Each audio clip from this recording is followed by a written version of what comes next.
חטיבות בצה"ל, מח"ט 7, אלעד צורי, מח"ט גבעתי, לירון בטיטו, שניהם נכנסים ביחד לרחבה. כרגע יש כאן טקס שבעוד רגע יחל כאן בכותל.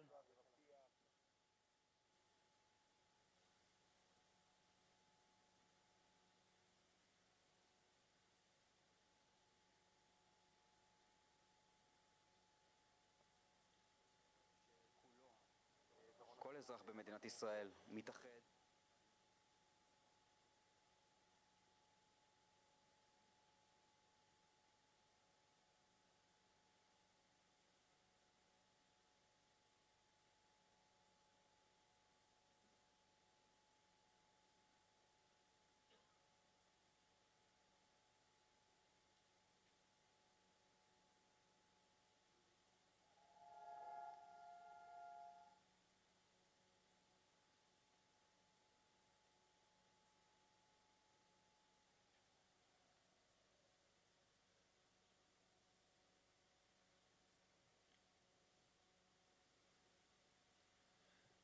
We appreciate your patience. Please be seated.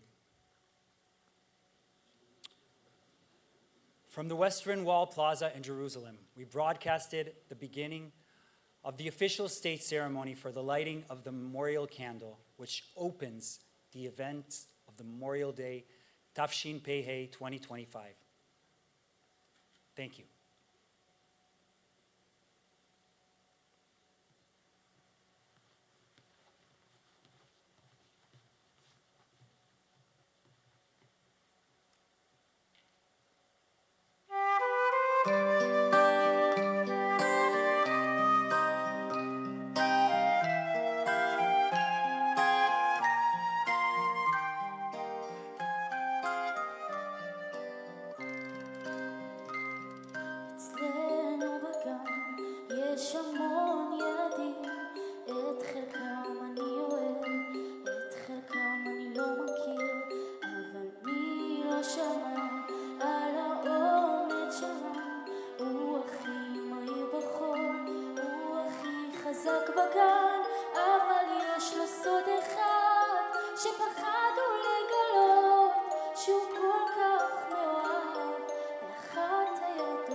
אצלנו בגן יש הרבה חבורות, יש כאלה נחשבים, יש כאלה שפחות, אבל מי לא שמע על קופצי הנדנדות, מרים להם כפיים, מלמדים אותם לנחות, מורמים על נס הדגל, גאוות כל האזור.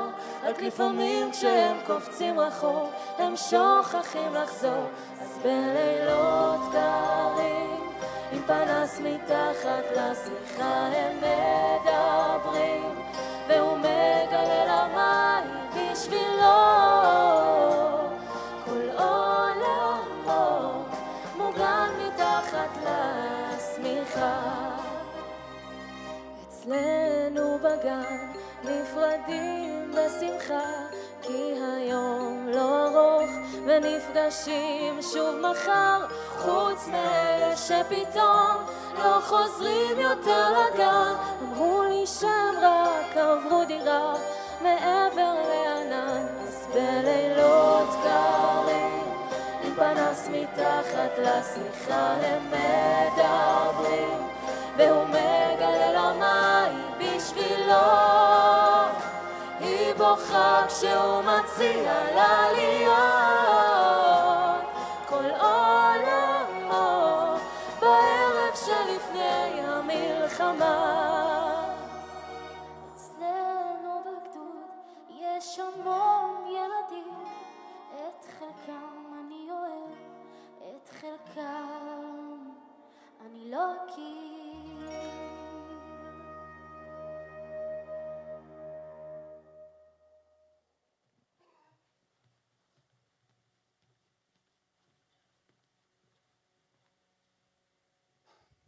Ladies and gentlemen, I am Asaf Ofek Averbach, and I would like to thank you all for joining us this evening. This is the third year we gather here at the Museum of Tolerance, Jerusalem, to mark Memorial Day with English-speaking bereaved families and members of the English-speaking community of the State of Israel. We will also be joined by Jews from across the world who are watching the ceremony live with us. We would like to welcome the museum's delegation who are with us tonight, all the way from the US, in a meaningful show of solidarity with Israel and the Jewish people. Tonight, the Museum of Tolerance Jerusalem, an international lighthouse for human dignity and dialogue, joins hands with the IDF Widow and Orphans organization, which supports widows and orphans of the IDF, the Israeli police, Border Patrol, and the security forces, including Shabak and Mossad. The organization embraces with deep love those women and men who lost their spouses in Israel's ongoing and often extraordinary security reality, as well as in its wars. And of course, we remember the children left behind. Many of them not only without a father, but also without a mother. Tonight, we remember and remind. We share the stories of the fallen and of the women left behind, carrying memories and deep longing. On this day, we embrace all our loved ones. Israel's fallen, as well as the 315 widows and 730 orphans, including the 39 children born since October 7th, who have joined Israel's ever-growing family of bereavement. Beside us stands an empty chair in memory of the fallen whose bodies are still held by Hamas. And for our brothers and sisters held in captivity, we are longing so deeply for their safe return. Throughout the evening, we're accompanied by the IDF Education and Youth Corps Band with songs that reflect pain and loss, but also hope. We opened with Etzlenu Bagan, a song written during Operation Protective Edge, Tzuk Eitan, a metaphor of loss through the eyes of kindergarten children who's lost their friends. In this war, Swords of Iron, Charavot Barzel, the song gained new meaning. The singer, Shaili Atari, a resident of Kibbutz Kfar Aza, was attacked in her own home. Her husband, Yahav, fought off a terrorist who tried to break into their safe room. She escaped with their 1-month-old daughter. 3 days later, she learned that Yahav had been murdered. The memorial torch will be lit by Pessi, widow of Staff Sergeant Naftali Yona Gordon, of blessed memory. Naftali, one of 6 siblings, was born in New York and made Aliyah at a 1.5 years old. He grew up in Cheshmonaim, and after high school, he worked as a counselor at a boarding school for blind children, and later served in the armored corpses. His friends describe him as the happiest of them all, and a loyal friend who had a calming presence that brought peace of mind to those in his company. After his military service, he fulfilled his dream of becoming a physical therapist. In 2019, he married Pessi, and together they had 2 daughters, Libby and Geffen. Naftali embraced fatherhood, a role that suited him perfectly.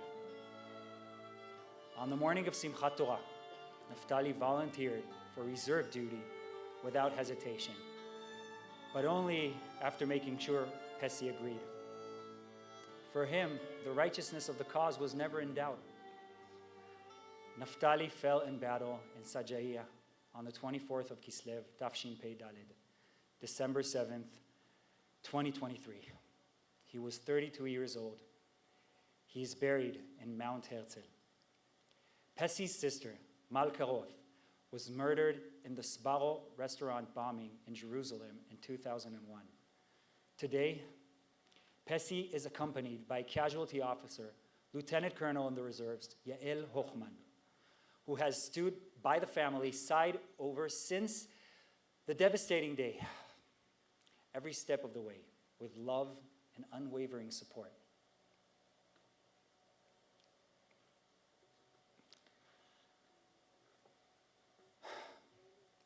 Kaddish will be recited by Itai, the youngest of 4 children of Lieutenant Colonel in the Reserves, Yochai Gur Hirschberg, of blessed memory. On October 7th, Yochai was called up for reserve duty in the Human Resources Corps, serving as a commander of the Eitan unit, the missing persons search unit in Division 98.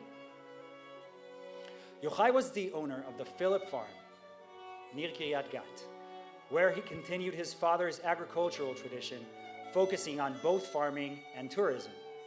For many years, he maintained a close relationship with the Bedouin community in the Negev, becoming a symbol of coexistence. He fell in battle on the 22nd of Kislev, Tafshin Pei Daled, December 5th, 2023. He was 52 years old. He's buried in the cemetery in Gedera. Itai is accompanied by Captain Eran Sandrovich, commander of the Eitan team in Division 98, a close friend of Yochai and his deputy. After Yochai's passing, Captain Sandrovich took over his role. Ladies and gentlemen, please rise for the memorial tribute.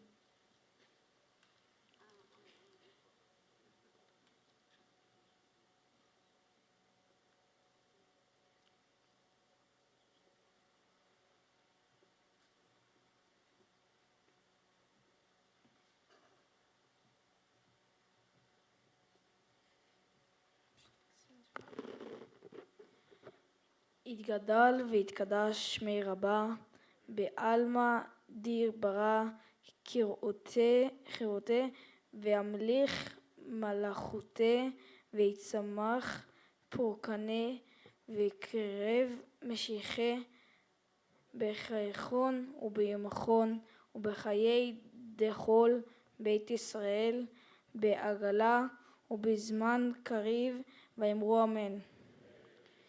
יש שמי רבה מבורך לעולם ולעלמי עלמיה. יהיה שמי רבה מבורך לעלם ולעלמי עלמיה. יתברך וישתבח ויתפאר ויתרומם ויתנשא ויתהדר ויתעלה ויתהלל. שמי דקודשי בריך הוא לעלה מן כל ברכתה ושירתה תשובחתה ונחמתה דמירן בעלמא. ואמרו אמן. יהיה שלמה רבה מן שמיה וחיים טובים עלינו ועל כל ישראל, ואמרו אמן. עושה שלום במרומיו, הוא יעשה שלום עלינו ועל כל ישראל, ואמרו אמן.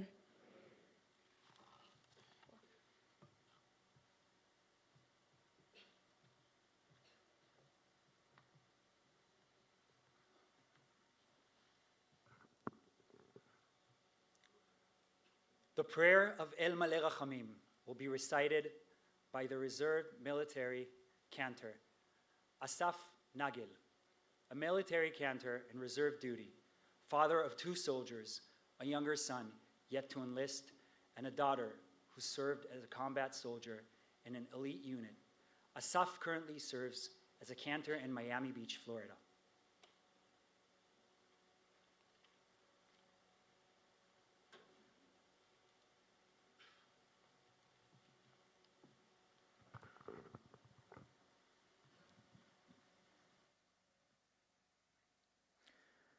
El Maleh Rachamim, God full of mercy, is a prayer that carries the depth of our love and the sorrow of our loss. It is whispered in mourning, spoken at gravesides, and passed down through generations as a sacred tribute to those who are no longer with us. More than just words, this prayer is a cry from the soul, a plea for God to embrace the departed in eternal peace, to lift them gently into a realm of light, serenity, and compassion. It envisioned their souls soaring beneath the wings of angels, never alone, never forgotten. אל מלא רחמים,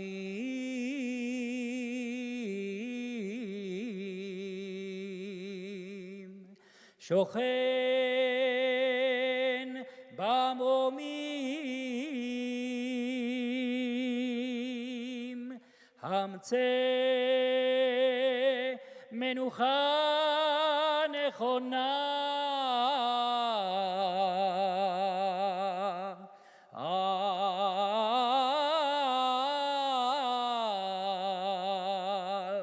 כנפי השכינה, במעלות קדושים,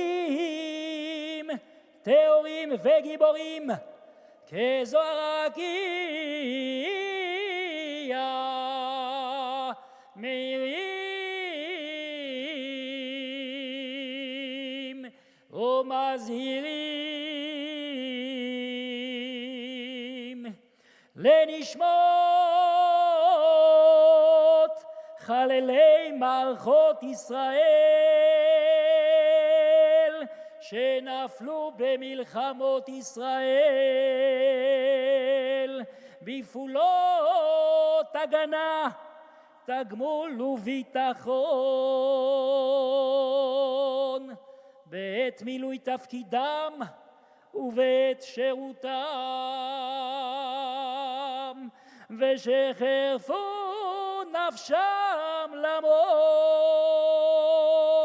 על קדושת השם ובעזרת אלוהי מערכות ישראל הביאו לתקומת האומה והמדינה ולגאולת הארץ ועיר האלוהים. בעבור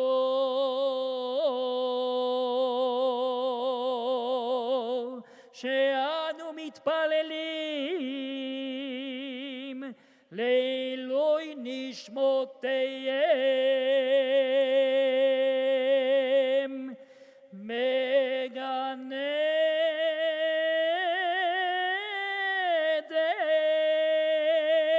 עדן תהא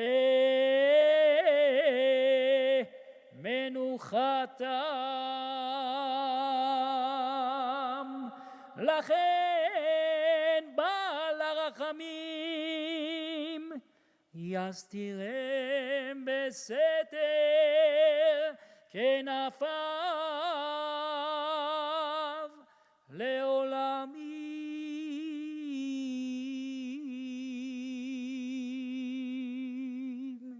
ויצרור בצרור החיים את נשמותיהם, אדוני הוא נחלתם, וינוחו בשלום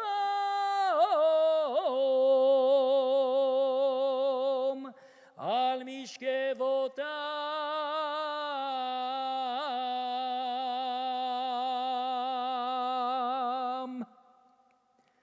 ויעמדו לגורלם לקץ הימין,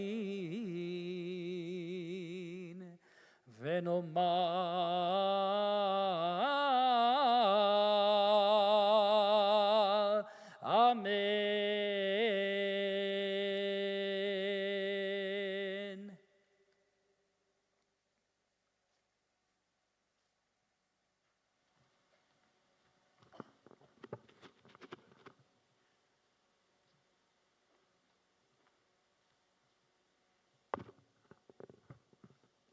Yizkor will be recited by Rabbi Dr. Benji Levy. Rabbi Dr. Benji Levy is the co-founder and CEO of Share Mainstreaming Holistic, Soulful, and International Jewish Living.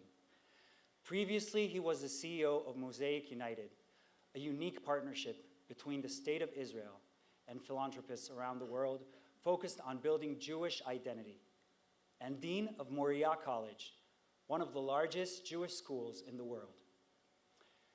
He has supported many victims of terror in these difficult times.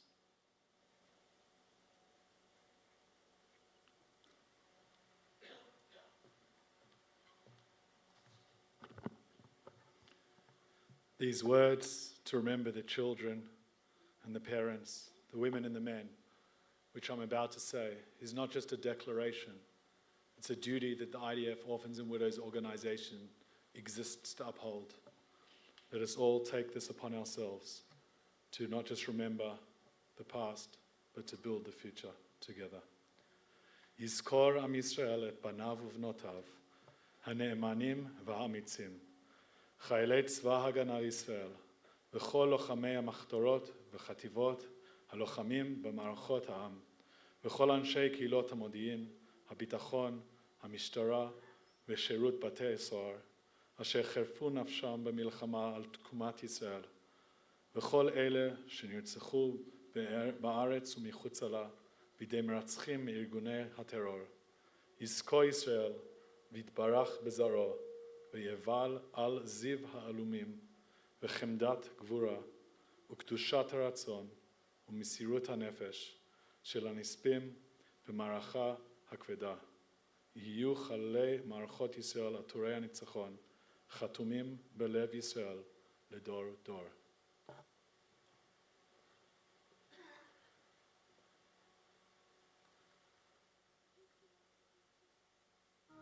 I never imagined life without you.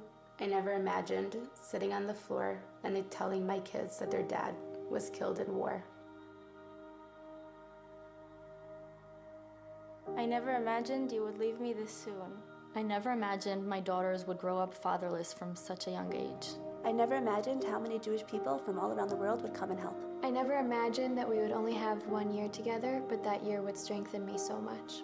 I never imagined a relationship with a loved one could continue after their death. And I never imagined the courage and inspiration that it would bring to us all.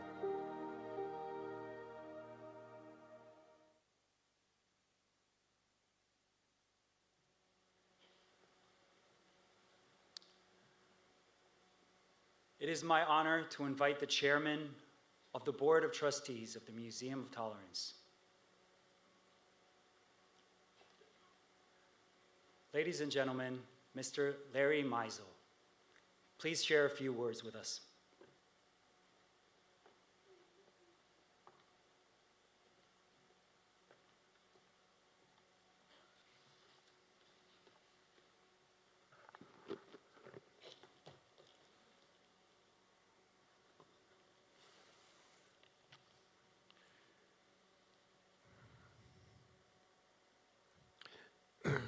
Good evening.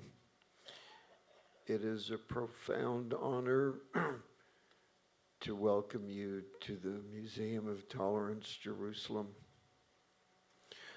We're deeply grateful to stand in the presence of the IDF soldiers and their families, IDF WO President Mr. Yossi Cohn, Chairwoman Tommy Sheila, Museum of Tolerance Jerusalem Co-Chair Rabbi Marvin Heyer, and our Special Managing Director Jonathan Riss. Tonight's ceremony is held entirely in English, was created for the English-speaking community so that you too can fully take part in this national moment of reflection, a time to mourn, to remember, to honor.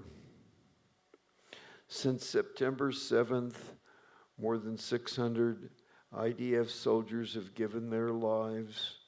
Thousands more have been wounded, families shattered, futures cut short, and yet, even in the shadow of such loss, hope endures. This evening, we shine a light on the story of the lone soldiers, young men and women who left behind everything to stand with the people of Israel. Their courage reminds us the Jewish people are one family, no matter where we live. This moment is shared not only by those here, but by the communities watching around the world. In this darkness, our unity matters more than ever. Though I may live in Denver, my heart and much of my philanthropic work is firmly rooted here. When one thinks of museums, the mind often conjures images of spaces that preserve the past. But the Museum of Tolerance Jerusalem is rooted in the present and deeply committed to shaping a more hopeful future. The museum stands as a lighthouse of human dignity, a space for healing, dialogue, and understanding. Its soaring ceilings and architectural bathed in natural light reflect its core values: openness and transparency, and the illuminating power of truth.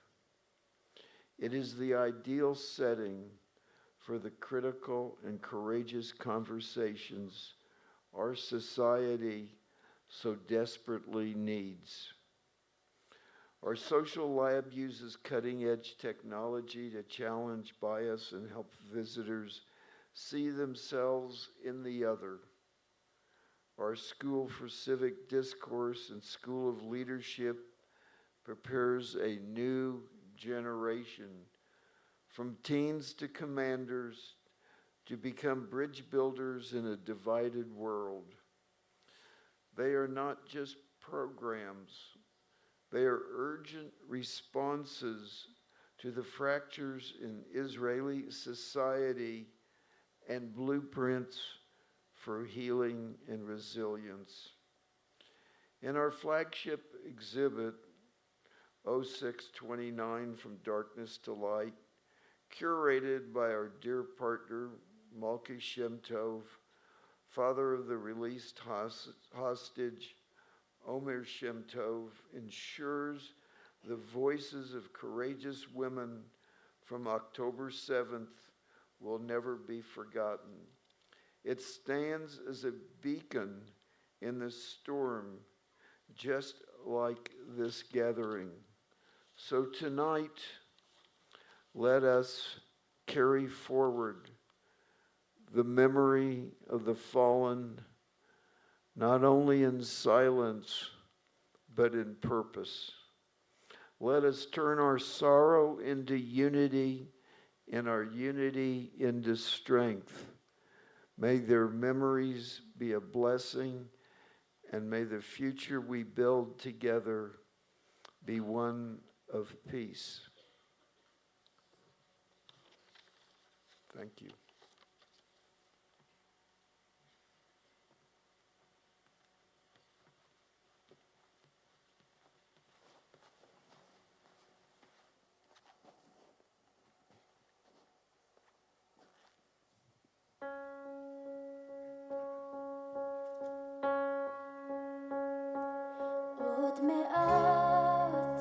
עוד מעט יעוף הנשר, עוד מעט 2000 רגל מהקשר,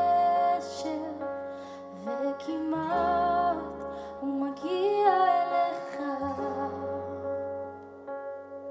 כמעט המבול מתחיל לרדת, רק עוד קצת עד שלא נוכל לשקט,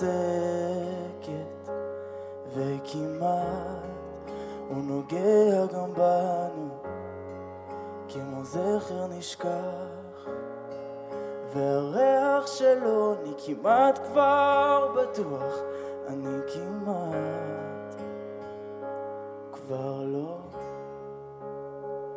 ובין רגע אתה שוב מופיע, כמו פזמון חוזר, כמו שריקה ברוח, ואני עוד שואל איך אני עוד מתבלבל, כשרואה אותך עוד מחייך בקצה השביל, כאילו הכל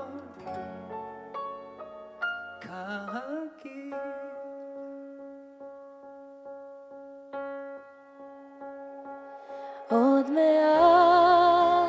עוד מעט יורם העוגן, עוד מעט ונפליג עד קצה האופק, וכמעט אני שטה אליך ואתה כבר לא שם.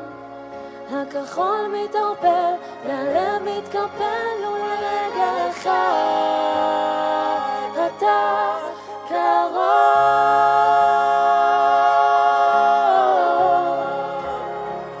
ובין רגע אתה שוב מופיע, כמו פזמון חורף, כמו שריקה ברוח, ואני עוד שואל איך אני עוד מתבלבל, כשרואה אותך עוד מחייך בקצה השביל, כאילו הכל כרגיל. ובמעוף הציפור הפכת לרוח, היית לאל בחום ובקור, אתה יכול עכשיו כבר לנוח, ואני עוד עומד ולנצח אזכור. ובין רגע אתה שוב מופיע, כמו פזמון חוזר, כמו שריקה ברוח. כשרואה אותך עוד מחייך בקצה השביל, ממשיך עוד לגדול, כאילו הכל כרגיל.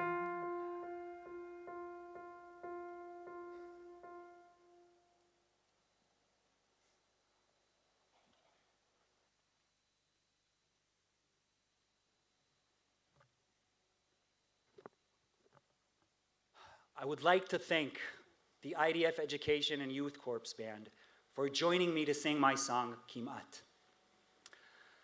And now, ladies and gentlemen, it is my honor to invite Mr. Yossi Cohen, former head of the Mossad and president of IDF Widows and Orphans Organization's International Friends Association, to address us with his remarks.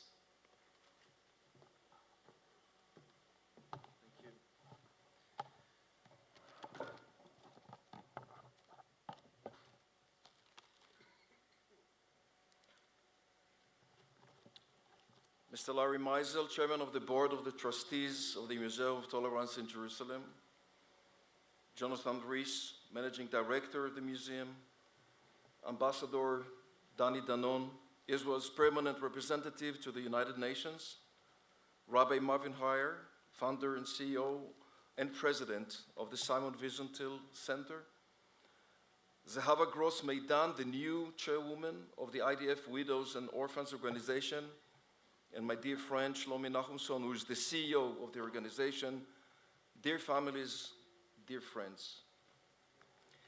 Tonight, we gather here in solemn reverence, united by the profound pain of loss and the sacred duty to honor those who gave their lives for the state of Israel. Each fallen soldier, each and victim of terrorism is not only a hero, but a cherished member of our broader family, whose absence we profoundly feel and whose courage continues to inspire us all. In my years as head of the Mossad, and as a soldier of the State of Israel, I encountered extraordinary acts of bravery, all kinds of bravery. Yet, one of the truest terrorism I have witnessed comes not only from those who served, but from the families they left behind. The strength, resilience, and unwavering determination to carry forward the legacy of the loved ones is the greatest testament to the spirit of the nation. They show heroism every single day by enduring and nurturing memories and by showing us all the profound strength found in quiet dignity and hope. In my 40 years service, I stared directly into the eyes of the enemy, assumed different identities, and embraced life-altering risks, all to ensure a safer and more secure future for our children, grandchildren, and the safety of the State of Israel and the Jewish people around the world. Dear guests, I stand before you not only as a member of the IDF Widows and Orphans organization, but also as a bereaved family member, someone who personally knows the cost of our freedom. My beloved relatives, my cousins, Elchanan Kalmanzon and Pedaya Mark, fell heroically during the Iron Swords War.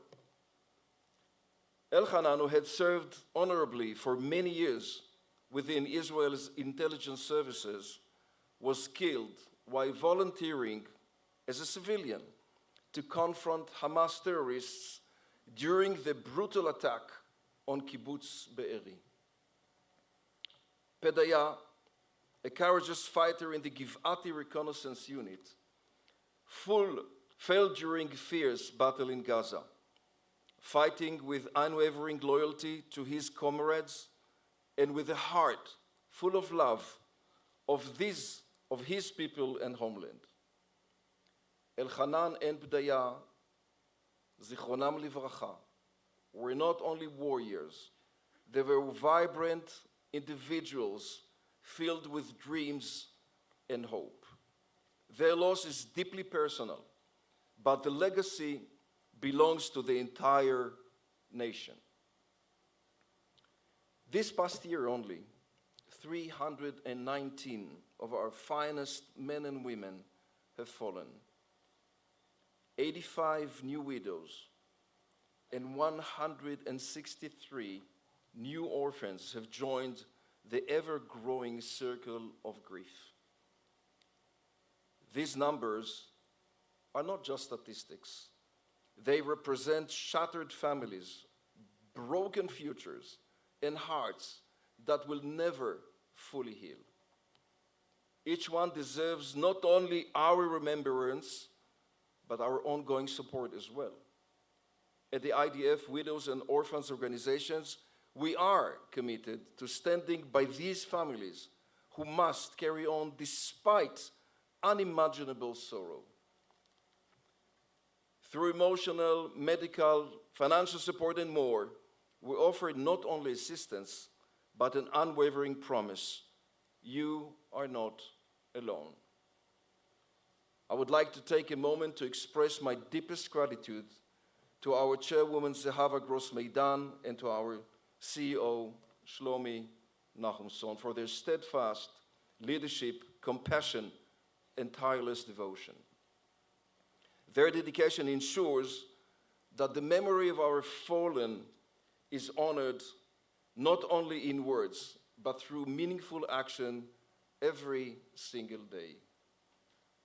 Tonight, as we stand together in silence, I hear the voices of Elchanan and Pedaya, my cousins, and of so many others, urging on and on, telling us to live lives worthy of their sacrifice, to transform grief into strength, to build a future of responsibility, unity that we need, and of course, hope.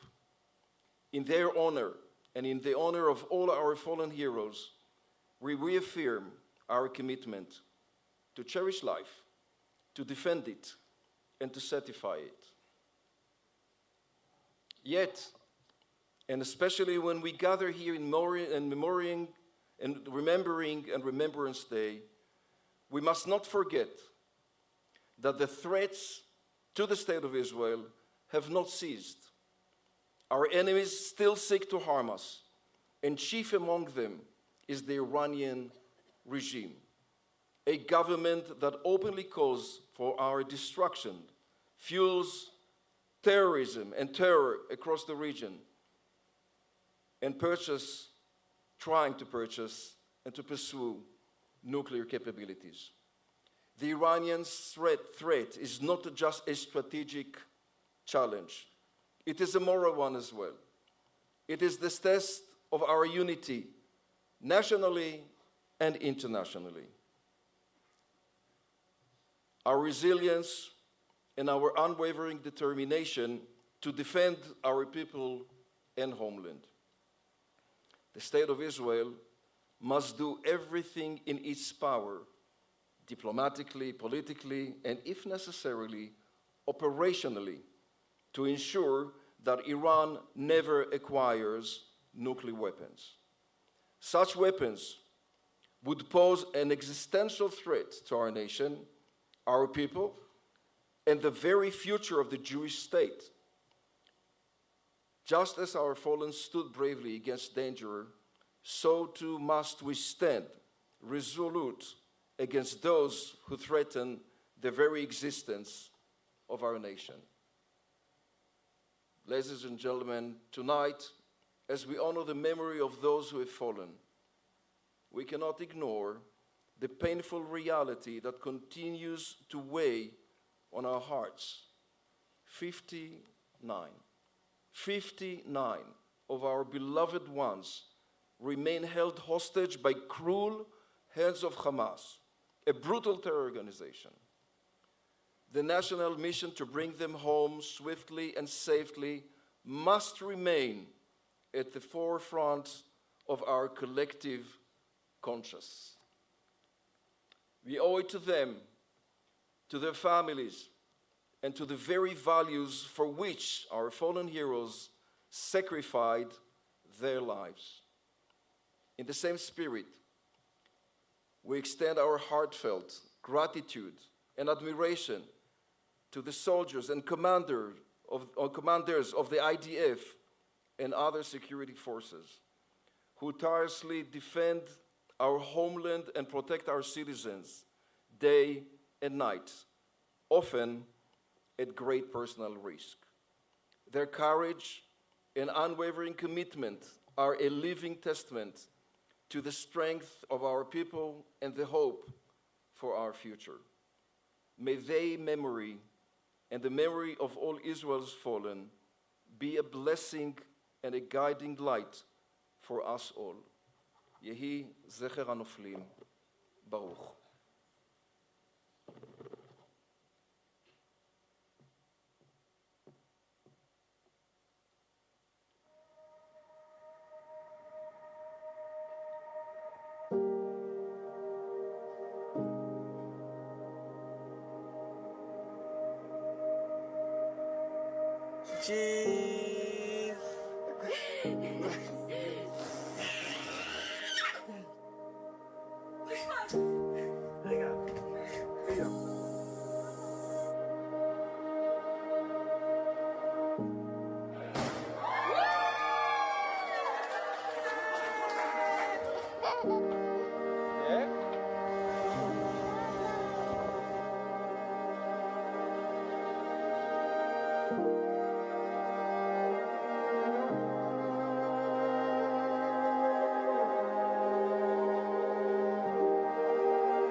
לדעת שהבן אדם שכל כך אהבת אותו והיה הכל בשבילך הוא איננו, זה משהו שהוא בלתי נתפס, ואני לא דמיינתי לעצמי אף פעם שאני אתאלמן בגיל כזה צעיר עם 2 ילדים. הילדים עכשיו גדלים לתוך מציאות, לתוך מסע ארוך, וכל זה בלעדיו.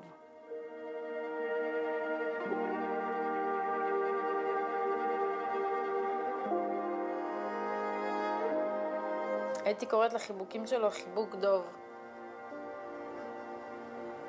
אז זה מה שחסר לי, חיבוק פשוט. מבאס אותי. כל מה שקרה. כי זה לא מגיע לו.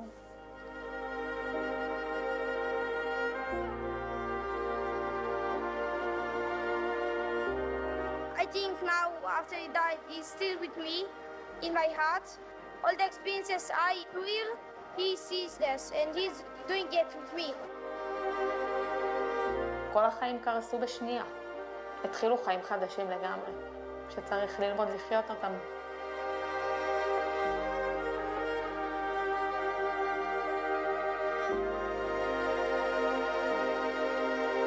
I miss someone to talk with, to get his advice, to think together that can back you up every time you need.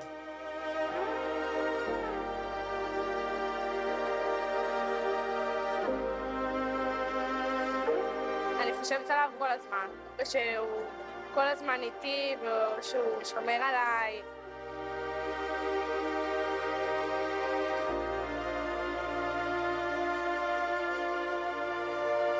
הכי מתגעגעת באמת לתחושת ביטחון ושלווה שאוריאל השרה. הוא היה מאוד מאוד רגוע ושלב עם האמונה שהכל יהיה בסדר. הוא תמיד זרם על הכל.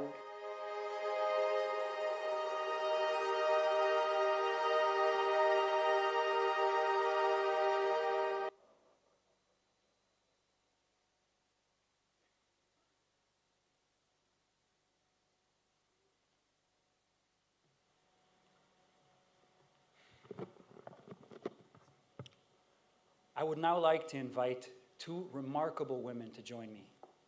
Women who carry on their shoulders the pain and loss of Israel's wars. Daphna Russo, please join me here. Accompanying Daphna is Casualty Officer Lieutenant Colonel in the Reserves, Dalia Sabag, who has been serving non-stop since October 7th, embracing Daphna and her family with unwavering support. Daphna lost her beloved husband, Uri, in the horrific massacre at Kibbutz Kfar Aza on October 7th. On that same day, her nephew, Neta Epstein, also a resident of Kfar Aza, was murdered. With us here are Uri's parents, Pnina and Yossi Russo, his brothers and his daughters, Maya, Alona, and Yeela. Daphna, we will speak in just a moment. I now invite Sigal Steiner Mansouri to join us. Sigal lost her 2 precious daughters, Norel, age 25, and Roya, age 22, who were murdered at the Nova Festival. Norel's fiancé, Amit Cohen, was also murdered that day. At 7:39 a.m. that morning, all contact with the girls was lost. The family launched a desperate search across hospitals in the south and center, even setting up a situation room, trying anything they could to find them. They were forced to face 2 unbearable possibilities. 1, that they had been kidnapped by Hamas, or 2, that they had been murdered. The devastating news arrived, one message after another. Sigal is accompanied here today by Ms. Alice Debby, Director of Rehabilitation at the National Insurance Institute in Kfar Saba.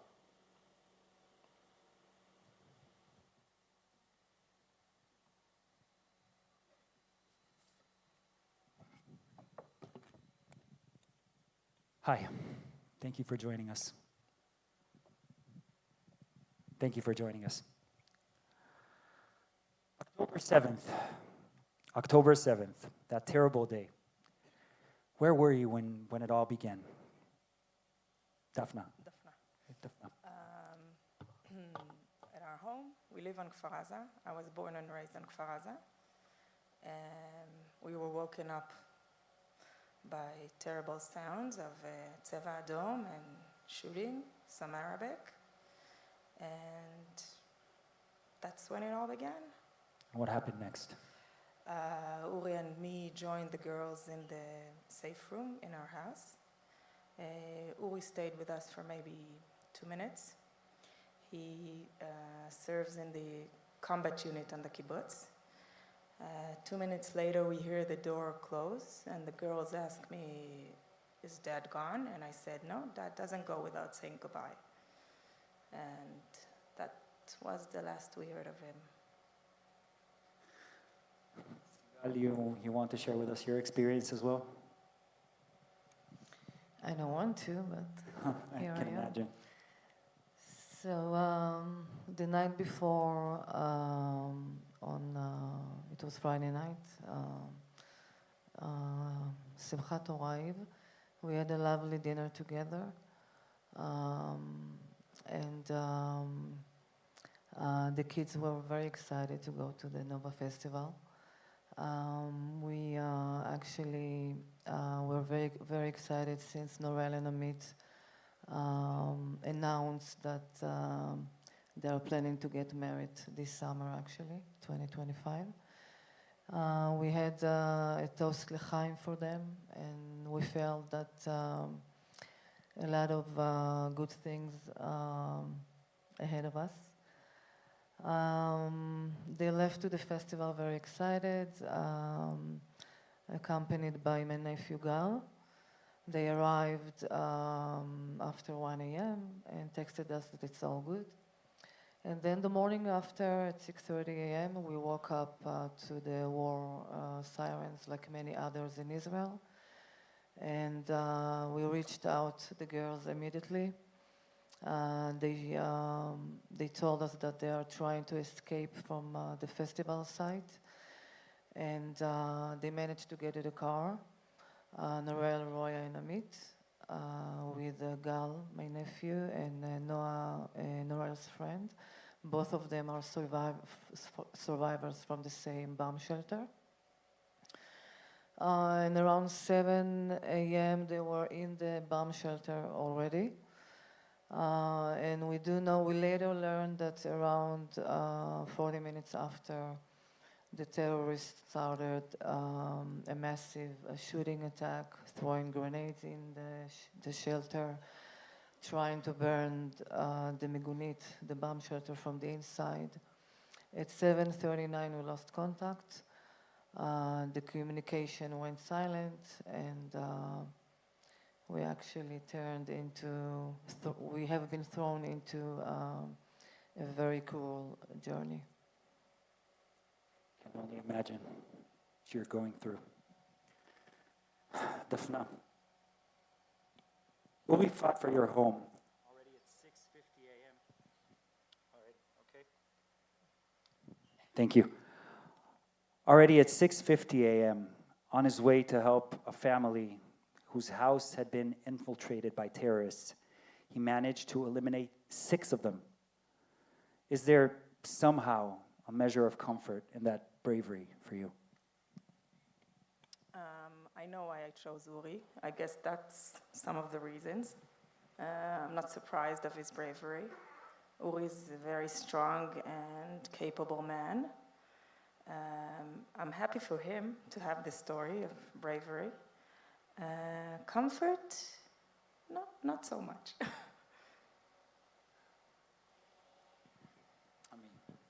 Thank you for sharing the microphone as well. Sigal, you endured days of unbearable anxiety until the bitter news arrived.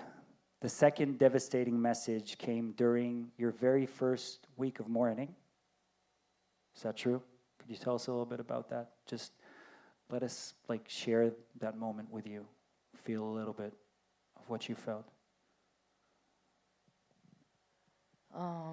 So you're taking me back to that really challenging first week. So after we lost contact with the girls and Amit, on Monday at noon day, we were informed of his that he's no longer alive, and I had to actually I went to his funeral the same night, and that was actually the first time that I met his family. And since Gal and Noah were rescued from that same shelter and Amit was no longer alive, and we didn't have any sign of what happened with the girls, we had two options. Either they are kidnapped by the Hamas or they are no longer alive. So we chose... It's a terrible question, but may I ask, what would you, like, what did you think? Like, what would be worse, like, between the two horrible options, thinking of what they're going through if they're, like, in option one? It is a terrible question. I agree. You know, as a mother, as parents, my husband Menashe is here with me. You don't give up until they knock on the door. And back then we thought that the best possibility for us to see the girls alive again, it's for them to be kidnapped by Hamas. And so since they have a dual citizenship, we turned into the foreign media and the FBI and the American embassy, and we did everything we could. And we really hoped for them to be kidnapped, because we were naive. Because then there's still hope. In a way, we were naive to think that we have a better chance of bringing the girls back home. And then, unfortunately, on Wednesday morning, they knocked on our door the first time to inform us about Roya. Our first question was, is she dead or kidnapped? And they said that she's no longer alive. And then we asked, what about Noel? So they didn't have any answer. We decided to wait another 24 hours. And since we didn't hear about Noel, we had the funeral the day after, on Thursday.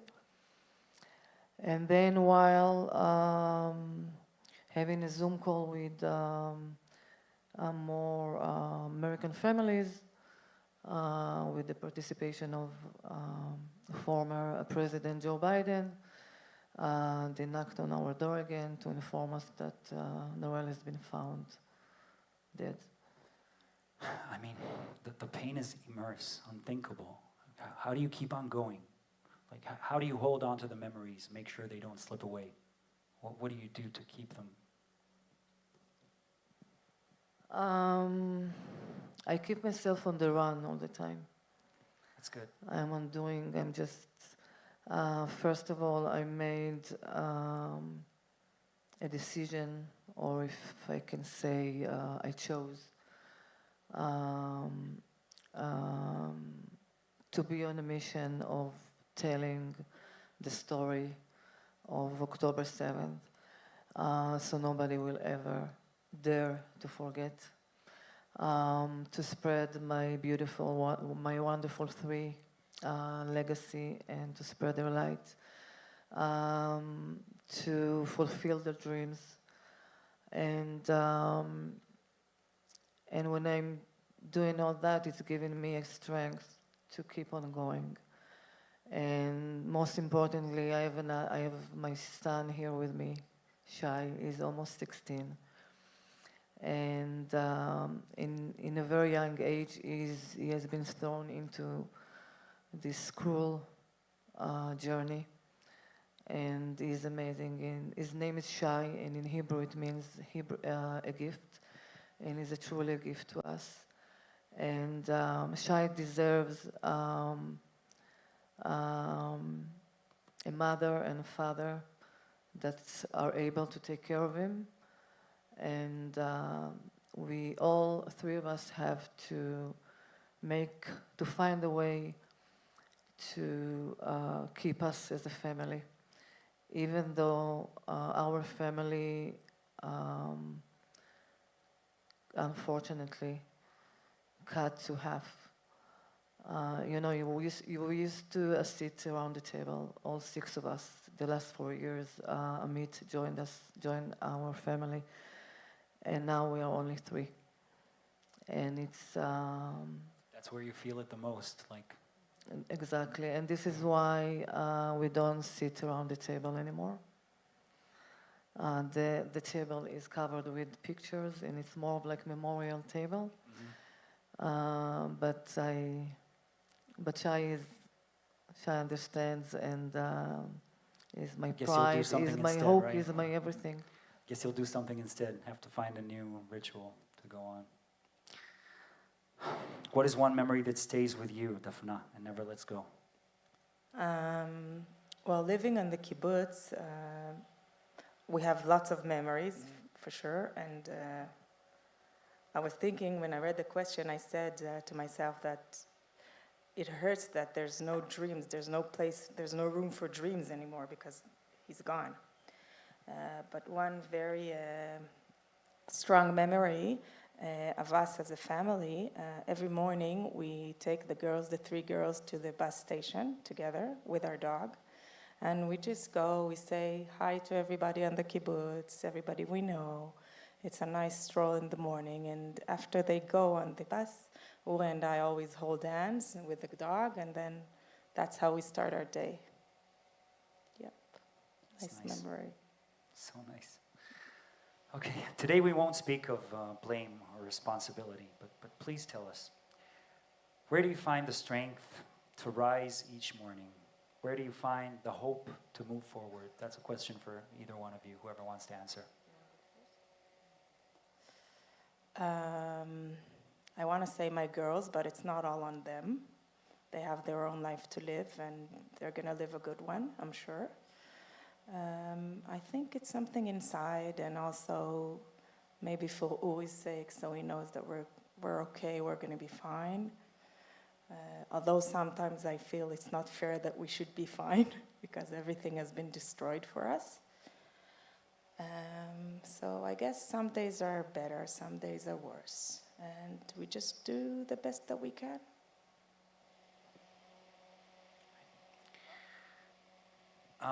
Okay, Sigal, maybe you take this last one. As we finish this conversation, I would like to ask you both actually, please share with us one brief moment, a moment when you most deeply felt the longing for your loved ones.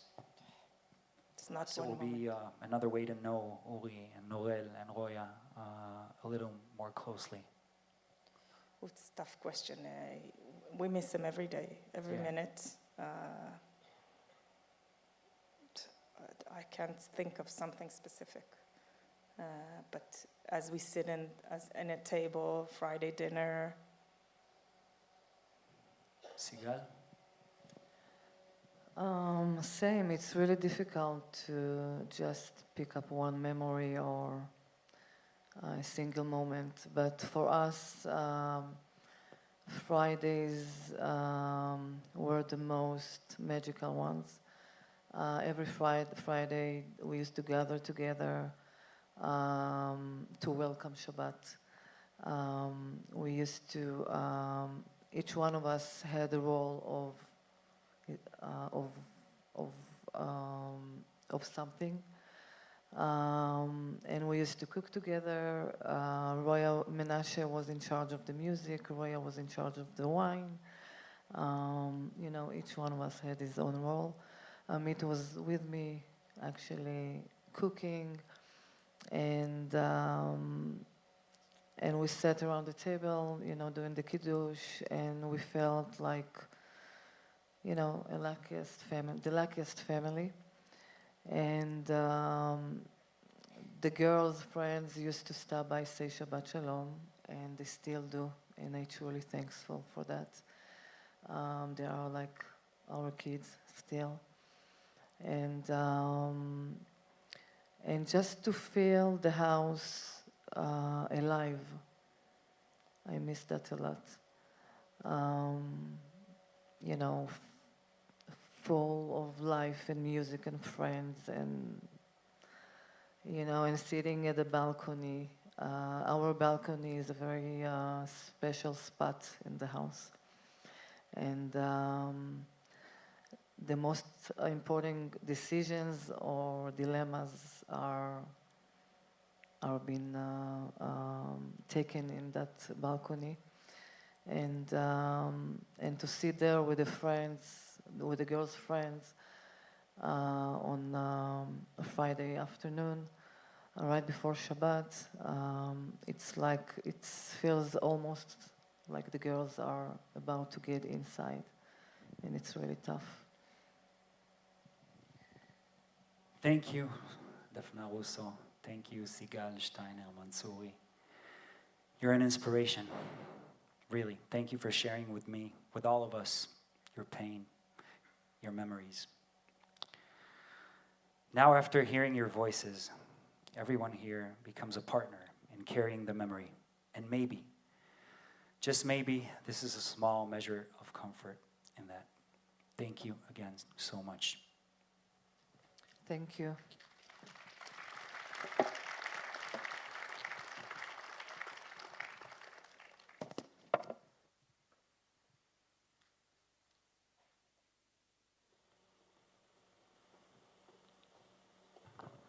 Ladies and gentlemen, I'm honored to invite now Israel's permanent representative to the United Nations, Mr. Dani Danon.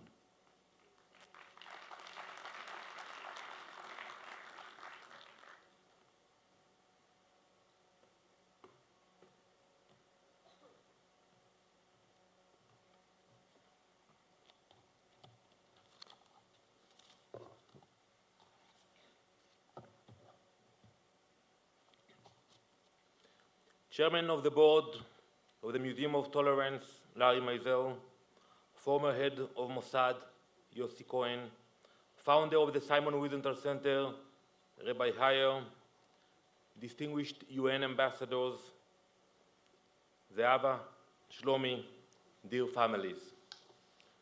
Tonight, we bow our heads in remembrance. We gather here on Yom HaZikaron, our most painful day, to honor the memory of those who gave everything so that we could live. Tonight, we honor not only the sacrifice of our fallen, but the courage of the families they left behind. The mothers who became lionesses, raising their children alone. The fathers who buried their sons and daughters but had to live on. The children who grew up with only pictures and stories of a parent they barely knew. The brothers and sisters who carried the pain of absence, building futures their loved ones never got to see. Every family carries a name that was lost too soon. Every community bears the scars of sacrifice. Tonight, we remember the more than 25,000 men, women, and children who have fallen defending our nation and in terror attacks. And we remember the 850 soldiers who have fallen since October 7th. Heroes who stood against the darkest evil of our generation. October 7th was a deliberate attempt to break our people, to murder our loved ones, to shatter our spirit, to destroy everything we have built. But they failed. They will always fail. As we remember the fallen, we cannot forget those who are still missing, the 59 hostages stolen from us, who have not yet come home. We will continue to fight with everything we have to bring them back. On Yom HaZikaron, we honor the price paid for our freedom. We reaffirm the sacred promise we make to every Israeli, that we will never leave our people behind. We will not rest. We will not be silent. We will bring them home, all of them. This is why Yom HaZikaron this year carries an even heavier weight, because the dangers our loved ones fought against, the dangers they gave their lives to defeat, are still here, around us. The pain continues. Today is personal for every Israeli. Each of us has given a part of ourselves to protect our home. Every family knows someone who did not come back. Tonight is personal for me as well. My father, Joseph Danon, fought in the Six-Day War. Later, during the War of Attrition, he was severely wounded in the Jordan Valley in a combat with terrorists. The fatal injury he sustained ultimately led to his death. I grew up knowing exactly what the price for our existence was. I knew that the ability to live freely as a Jew in the land of our people was not something we could ever take for granted. It was paid for in blood, in grief, and in lives. On October 7th, the world was reminded of that truth. We pray for peace. We dream of a day when our children will not have to wear uniforms and carry rifles to defend their right to live, but we face reality with clear eyes. Each of our fallen had dreams. Each of them had a future. Each of them left behind a family that carries their memory with pride, pain, and love. To the families here tonight, your pain is seen. Your courage is honored. You show the world that though the Jewish people may bleed, we do not break. Tonight, we bow our heads to honor the fallen soldiers of Israel. We will defend our right to live with all the strength we have. They try to break us. We are in pain, but we are still standing. We are injured, but we are not broken. They tried to silence us, but our voice is stronger than ever. Those who sought our destruction will find only their own defeat. Our people will live, and our enemies will fall. We will carry the pain, we will carry their memory, and we will carry our flag forward. Am Israel Chai.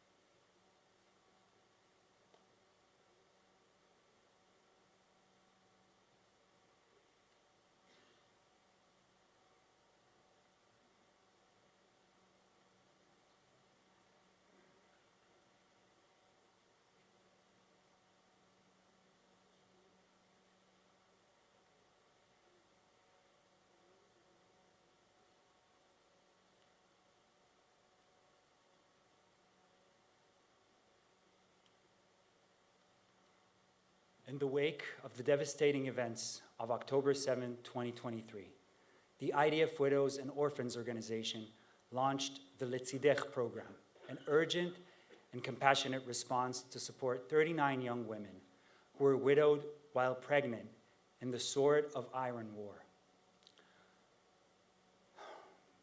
Through this initiative, the IDFWO provided emotional support, financial aid, and hands-on guidance to help these women navigate pregnancy and childbirth in the shadow of profound loss.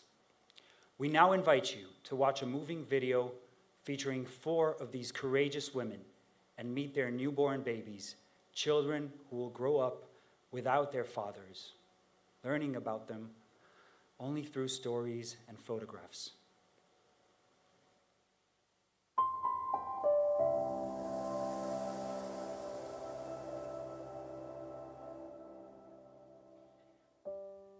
תמיד אמרתי לו שאנחנו גוף אחד. אני ואתה זה גוף אחד, אין יותר אני, יש אנחנו.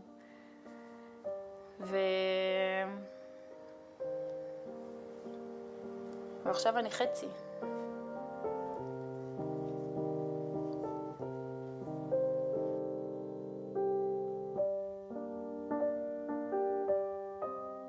אגר דניאל סוזרי, בן זוגי יעקב עוזרי, נהרג ב-7 לנובמבר בעזה, כשהייתי בשבוע 22 להיריון, עם הבת הבכורה שלנו. הוא לא הספיק להכיר אותה? בועטת. בועטת בך. כן, מעצבן אותה. מיתר, אשתו של ידידיה אליהו, נהרג בקרב בעזה בי"ט חשוון, השאיר אותי עם 2 בנות ובהיריון. פורת אביה נולד 4 חודשים אחרי שהוא נהרג. גל רביב גליה, בעלי איתי גליה נהרג בזמן שירות מילואים בצפון, והשאיר אותי בהיריון מתקדם עם 2 ילדים קטנים. שוש, אבי בעלי נפל ב7 באוקטובר, השאיר אותי עם תינוקת בת 0.5 שנה, רומיו, ובהיריון. כאב מאוד גדול, ועם אבל שמלווה אותנו כל יום, אבל כן, אנחנו חיים. מה עושים? מאיפה מתחילים? ואם תלך אל המדים אז רק תחזור, ואת הזמן אין לעצור את זה בנו. הריון זה הדבר הכי מרגש שיש.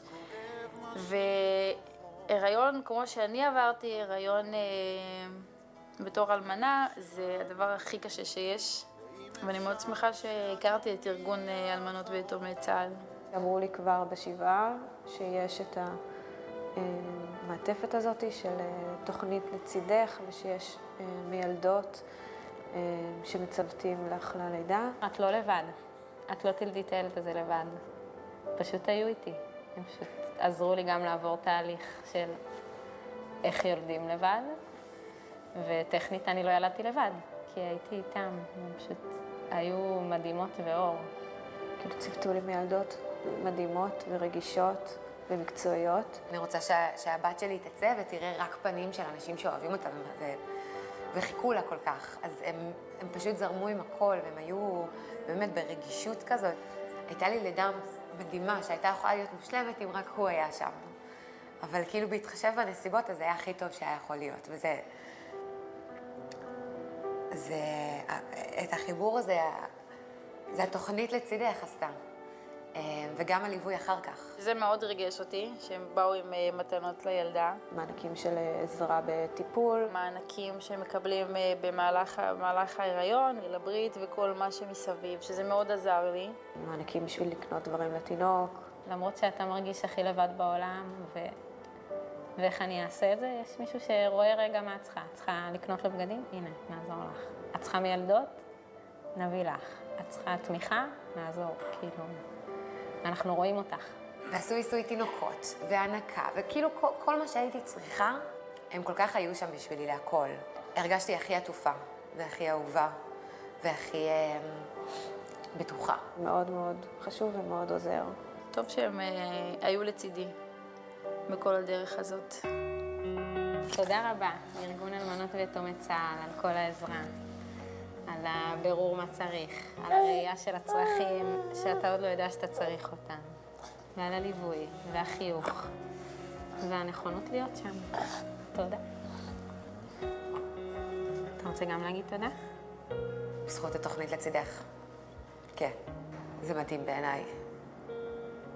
וזה נורא בו זמנית. וגעגוע שכואב משאיר לו חור עמוק עמוק בלב שלנו. זה הנס הקטן שאלוהים ואבי השאירו לי ביחד. את האוצר הקטן הזה. הוא היה פוגש את הבת שלנו, הוא היה כל כך מאושר. כאילו, הוא כל כך חיכה לה. כל כך... הוא לא הפסיק לתכנן דברים, הוא לא הפסיק... זה פשוט לא קשור שהוא לא פה. זה לדעת שיש פה ילד שהוא מדהים והוא מתוק, ואבא שלו לא יראה אותו ולא יפגוש אותו. זה תמיד היה מחבק אותי ככה חזק, ברמה שאני מפסיקה לנשום כבר. זה הדבר שהכי חסר לי, החיבוק. חיבוק פשוט. אני מדברת איתו הרבה ביום-יום, ואני מקווה שהוא איכשהו רואה אותו. אם תלך אתה יודע שאני והייתי איתם בפארק וראיתי אבא עם הילדים שלו. והם קוראים לו אבא, אבא, תראה, והם מתלהבים, והוא מבסוט. ואז אני מסתכלת על הילדים שלי. הם לא יקראו אבא. לא יהיה להם למי לקרוא, אבא, אבא, תראה, אני מתגלית, שאבא, אבא, תראה, אני ככה וככה. מקומות שיש רק אמהות, אני הולכת. שלא תלך לי לשנייה בזיכרון, ורק תחזור לשלום הביתה.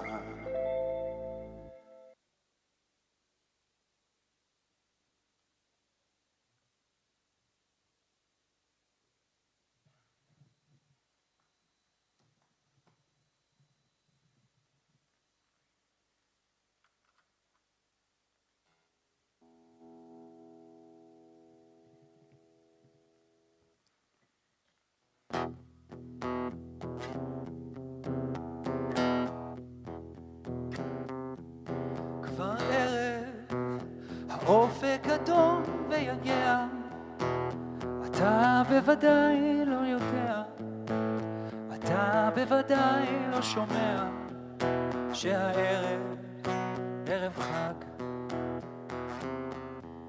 כבר ערב, העיר אורותיה הדליקה, צמרות השליה הסמיקה, כן חג יש בעיר ואני כאן מחכה לצעדך. עיר חמה ושוקקת, ריבועי זהבה מדלקת, ולפתע צמרותיה שמתה, כי אתה לא איתה.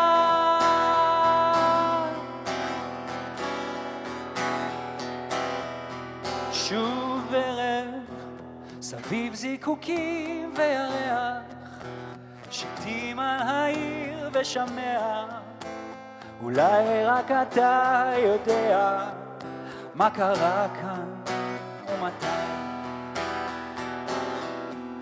כן ערב, שיכור משמחה ומבכי, וכל נשמתי רק אליך, לדעת שאלה חייך, שעודיך, שאולי עיר חמה ושוקקת, ריבועי זהבה מדלקת, ולפתע צמרותיה שמתה, כי אתה לא איתה.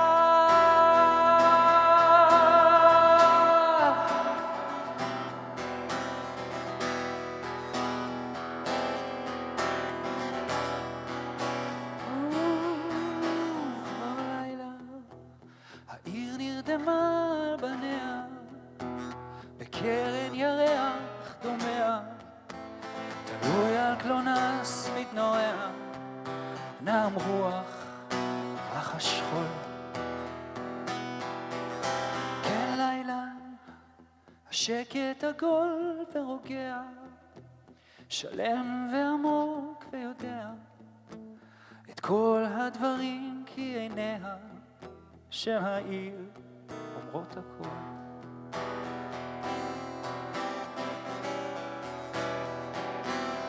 אומרות הכל,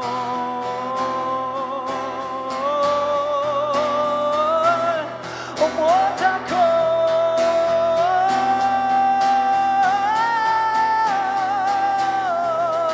והעיר השותקת לכבודך זהבה מדלקת, איזה שקט, איזו עיר עצובה, כי אתה לא איתה.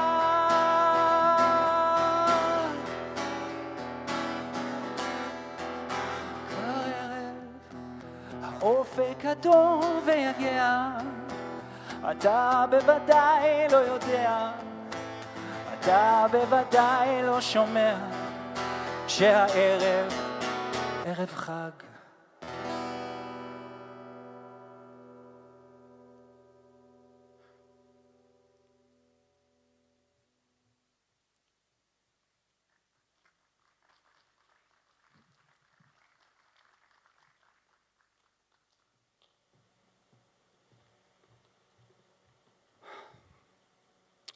Ladies and gentlemen, 7 widows remain even now without a grave to visit. Their husbands were murdered on October 7th. Their bodies were abducted into Gaza, and they are still waiting to bring them to a proper Jewish burial. Before we close, just a few more words about a place of hope and strength, the IDF Widows and Orphans organization. The organization works relentlessly for widows and orphans who live among us, carrying invincible burdens every day. We will now hear from its CEO, Mr. Shlomi Nachumson, together with the organization's chairwoman, attorney Zehava Meidan Gross. Shlomi dedicates himself to the mission of helping families rebuild their lives.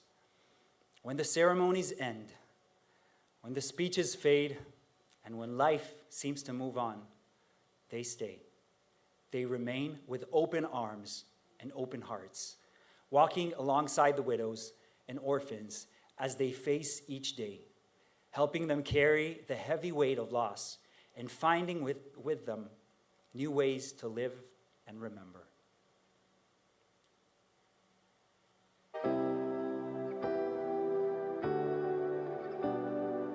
IDF Widows and Orphans organization is the sole organization recognized by the State of Israel to represent and offer support to the widows and the children of the IDF fallen soldiers, also the security forces such as Mossad, Shin Bet, and police.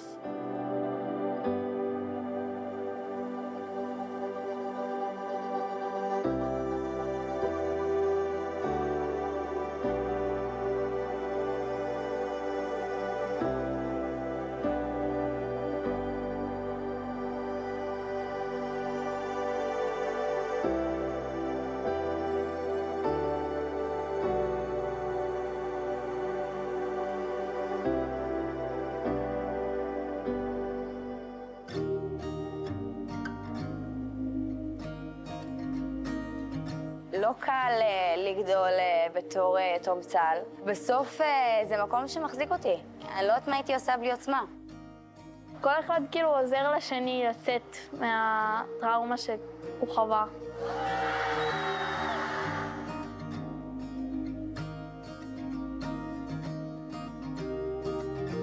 לצידך in Hebrew it's by your side, and this is exactly what it is. Everything you need to get the high quality of care. I got 3 midwives. I wasn't alone. To know that the organization is with me give me relief.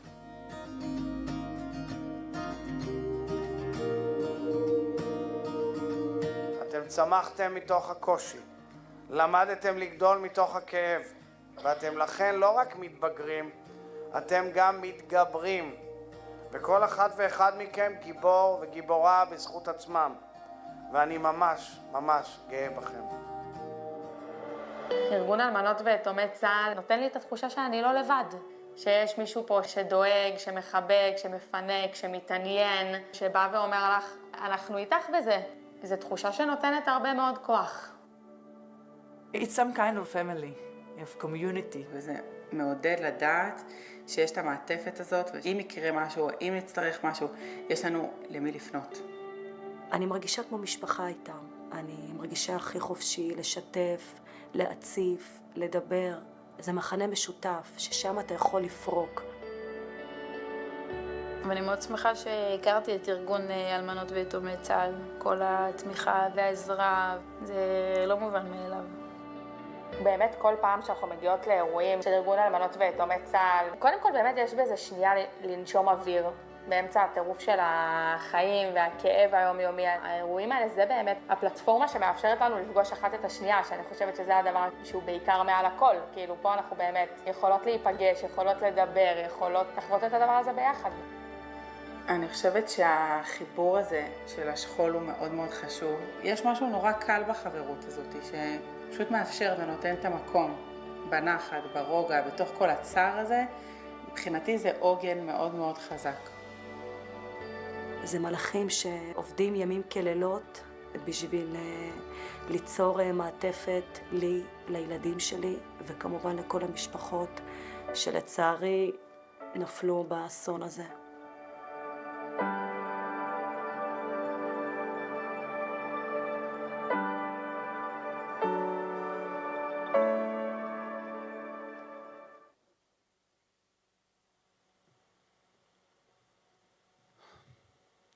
I'm honored to invite Rabbi Marvin Heyer, founder, CEO, and president of the Simon Wiesenthal Center and co-chairman of the Museum of Tolerance Jerusalem, established by the center.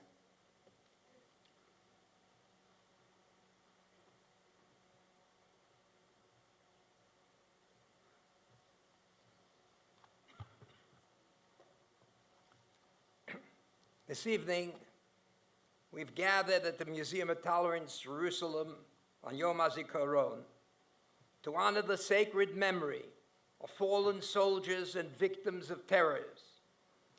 To the bereaved families and parents who are with us tonight, your pain is shared by the entire nation, by all of Klal Yisrael and the world.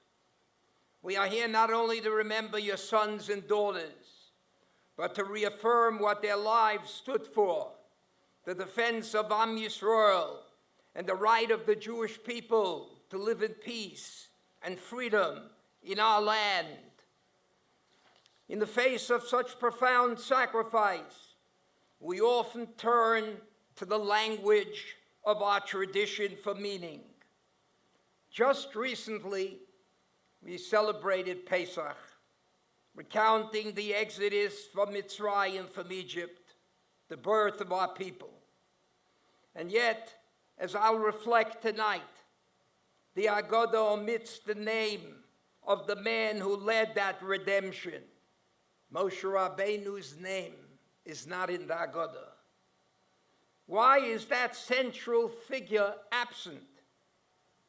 The answer, I believe, speaks directly to this day, to the kind of courage, leadership, and partnership with the Ribono Shel Olam, with God, that our soldiers and those we mourn for tonight so powerfully embodied. As for Moshe Rabbeinu's very noticeable absence from the Haggadah, the Vilna Gaon commentary says that the night of Pesach, the night of Passover, is a tribute to the Ribono Shel Olam, to God, who caused the Exodus. In order to make certain that homage is paid to God, Moshe's name is purposely excluded from the Haggadah. Yet there is a complex Rambam passage that openly contradicts this entirely.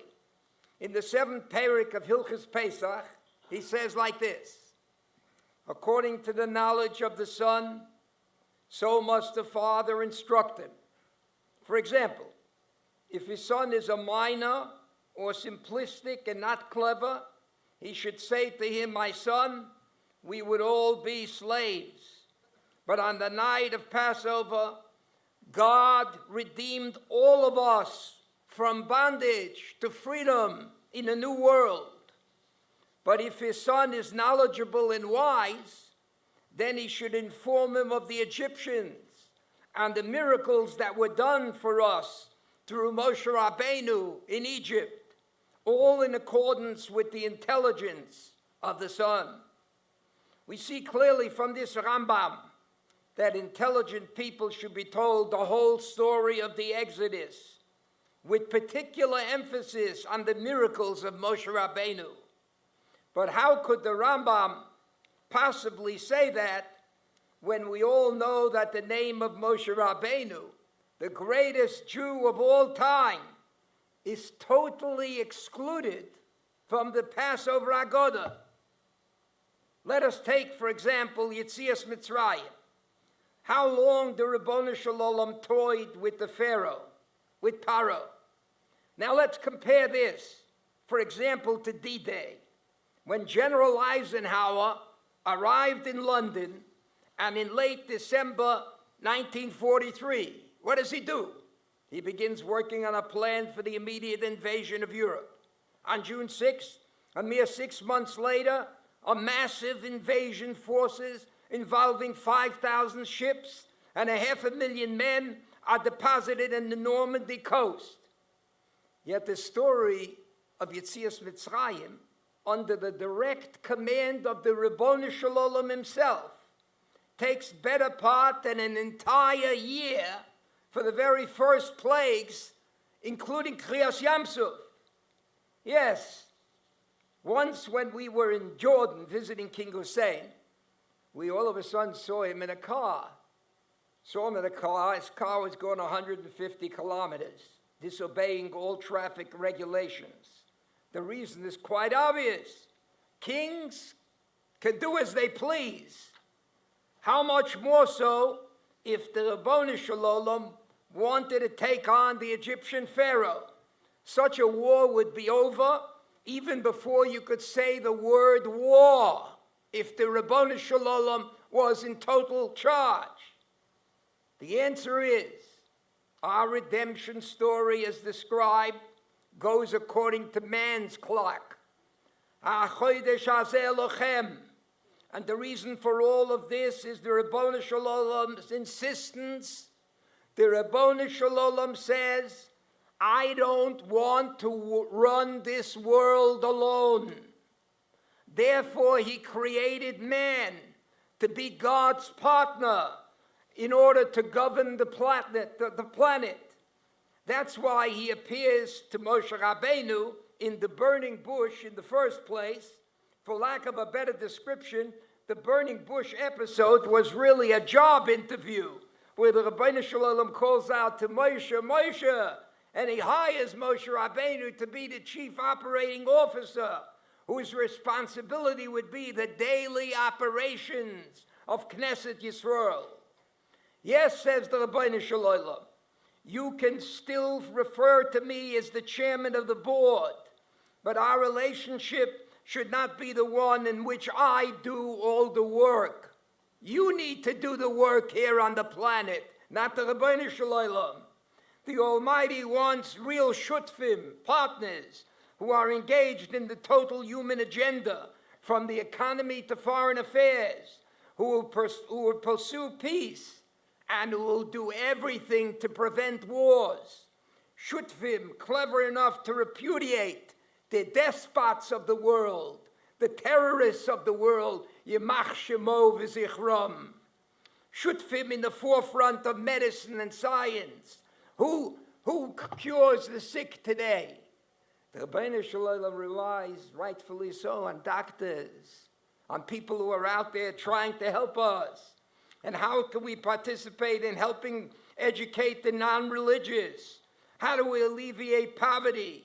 He wants people, the Ribono Shel Olam says to all of us, I don't live on earth. Ha-shamayim shamayim lashem. The heavens belong to the Ribono Shel Olam.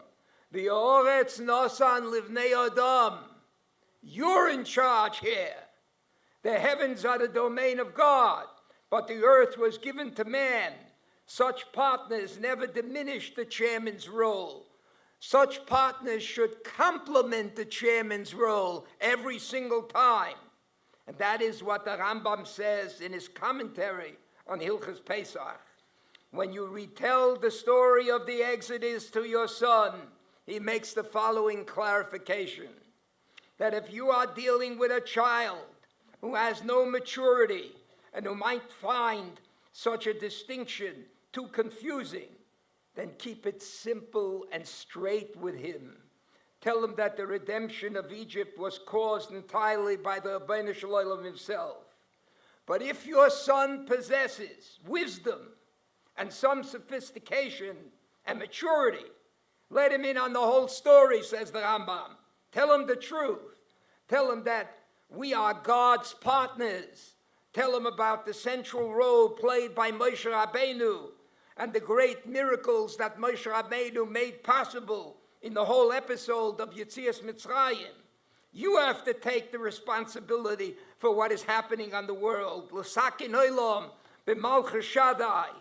You, we, the people of earth, we have to improve God's kingdom. The The God of Israel does not seek limited partners. The Rabbinical Shalom wants general partners who are with him Sunday, Monday, Tuesday, and the rest of the week. We are the Segula that must take the responsibility of helping Knesset Yisrael under the watchful eye of the Rabbinical Shalom. Yes, the Torah is the central pillar that binds all Jews together, but their relationship with the world must be more than just praying, more than just learning in the kollel. It's not enough just to daven, not enough to learn a Yerushalmi or Bavli. Rather, it means that every Jew must be an activist 365 days a year to fulfill the Ribono Shel Olam's request. The Ribono Shel Olam told us all, Hashemayim, Shemayim Hashem, the heavens belong to God. V'ha'oretz nosan livnei Adam, the earth belongs to you. The heavens belong to God. And as we close this evening of remembrance, we return to the same truth. Redemption does not happen through miracles alone. It happens when individuals answer the call, when they step forward, as Moshe Rabbeinu did, shoulder responsibility for all of Klal Yisrael. That's what Moshe Rabbeinu did. That is what our sons and daughters must do. They did not wait for history to unfold. They shaped it with bravery, with faith, and with the love of Am Yisrael. Every time you look at a Godel Ador, I'm an Orthodox Jew, I'm a rabbi, the Chofetz Chaim, Reb Chaim Moiser, Reb Chaim Brisker, the Hasidic Rebbes, they looked after their kehillah. To their parents and families here tonight, the memory of your children is not only sacred, it's enduring to every one of us. Their legacy is the freedom we all live on to get to today. May we all continue to be God's partners with the strength to carry the light forward. May their memory be a blessing, and we should all be zocher to be as Gold Tzedek and to Mechias Amalek and to all I say about it we have to do to Iran, change their name and make sure that their name becomes not Iran, but Iran, meaning they're out of the business of the community of nations. So should be, in Mirz Hashem, with the Ribono Shel Olam's help, he'll be as Gold Tzedek, b'mheira v'yomeinu, amen.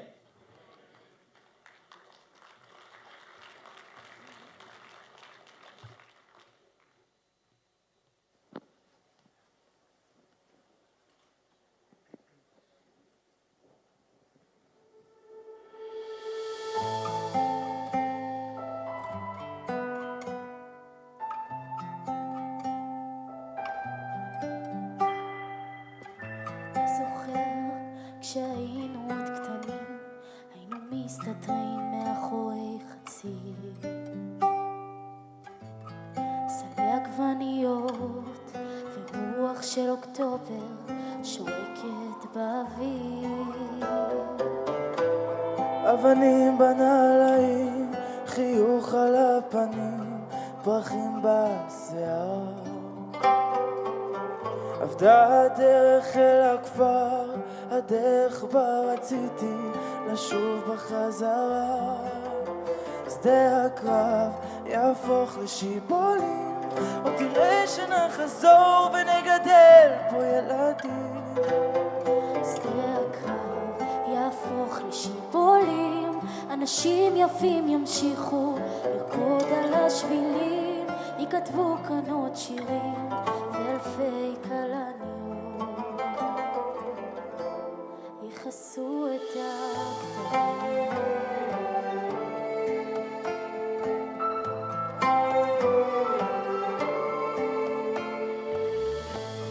אתה זוכר כשהיינו כבר גדולים, היינו מסתתרים מאחורי הקיר. סלי אבק שריפה וריח של אוקטובר מצית את האוויר. אבק בנעליים, חיוך בלי פנים, פרחי שבת על השולחן. והדרך אל הכפר, הדרך בה ראיתי איך הכל נגמר. שדה הקרב יהפוך לשיבולים, עוד תראה שנחזור ונגדל בו ילדים. שדה הקרב יהפוך לשיבולים, אנשים יפים ימשיכו לרקוד על השבילים, יכתבו כאן עוד שירים ואלפי כלניות יכסו את הכתמים, יכסו את הכתמים.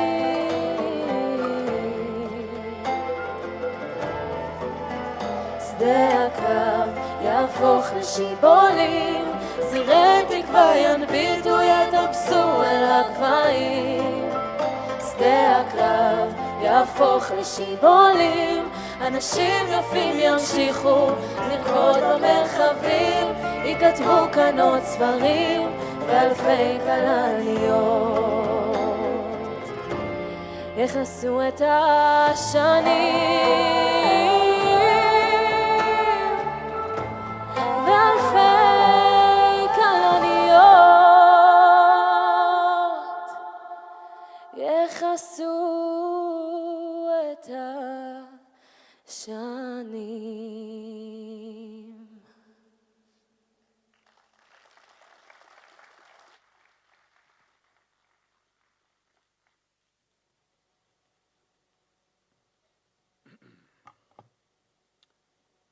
Memory is an enemy because it strikes and does not let go.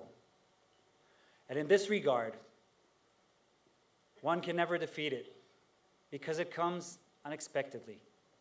It waits in the corner when we are unprepared, and it is like a sword that penetrates deep into the heart. But memory is also a friend who nonetheless comforts. In moments of grace, it brings back the husband, the father, the brother, home.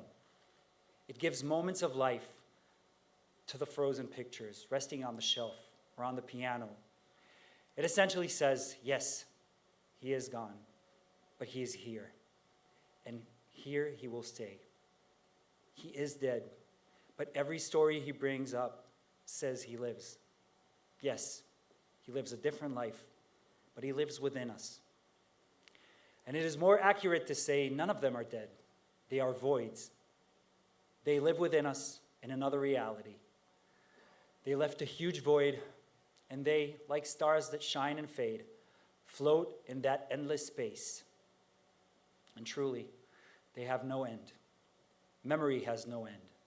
And we are left amidst the storms of life to fight that memory does not fade, that it does not deceive or blur the great love.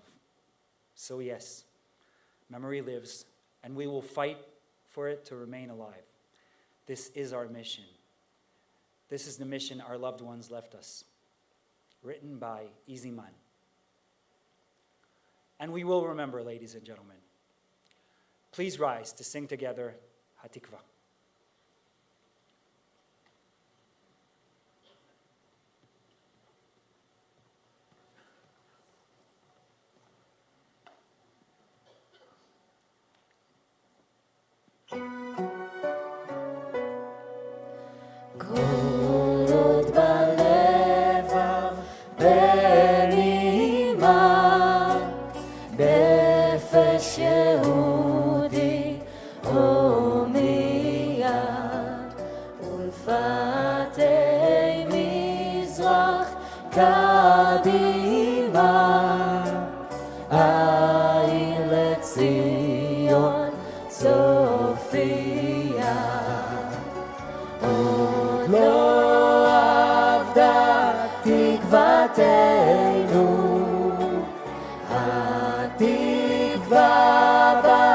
שנות 2000 להיות עם חופשי בארצנו ארץ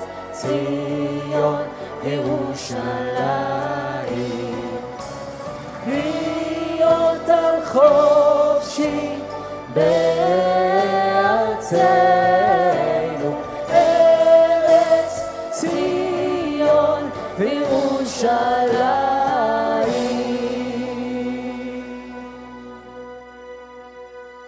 Thank you, ladies and gentlemen, for coming to remember, and we will remember the fallen. We all offer a prayer on this day, as we do every day, for the swift return of our kidnapped brothers, for the safe return of IDF soldiers to their homes, and for quiet days in which we will no longer add names to the walls of memory. Please drive home safe. Good night from Jerusalem.